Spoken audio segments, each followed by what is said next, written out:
patient, I'm very kind, and I'm very forgiving person, but until the limit.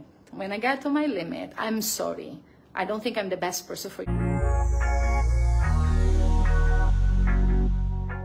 Priscilla Meirelles nagsalita na.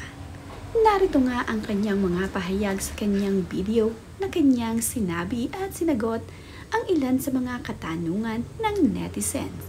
Mabibigat ang mga salitang binitawan ni Priscilla na kanyang mga sinabi dito sa kanyang video. Yun lang.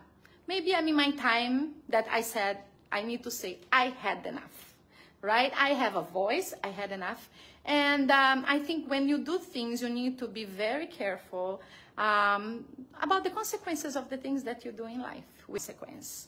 And I refuse to let it pass anything from this point onwards. So that's basically who I am. I'm a very patient, I'm very kind, and I'm very forgiving person, but until the limit.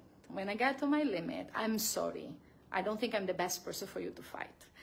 Mayroon ngang pinagdadaanan ngayon ang mag-asawang Priscilla Meirelles at John Estrada.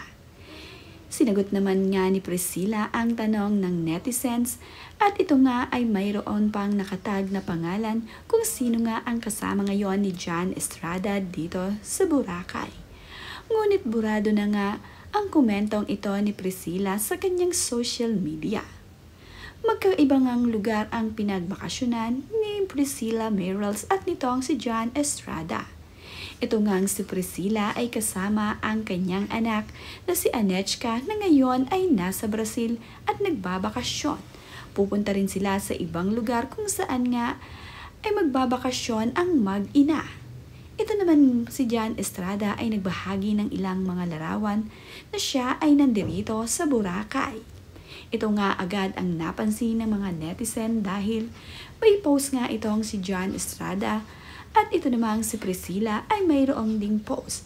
Magkahiwalay nga ang lugar kung saan nga sila mga naroroon kaya naman ang mga mapanuring netizens ay hindi napigilang hindi magtanong.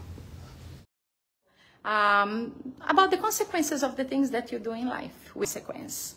And I refuse to let it pass anything from this point onwards. So that's basically who I am. I'm a very patient, I'm very kind, and I'm very forgiving person, but until the limit. When I get to my limit, I'm sorry. I don't think I'm the best person for you to fight.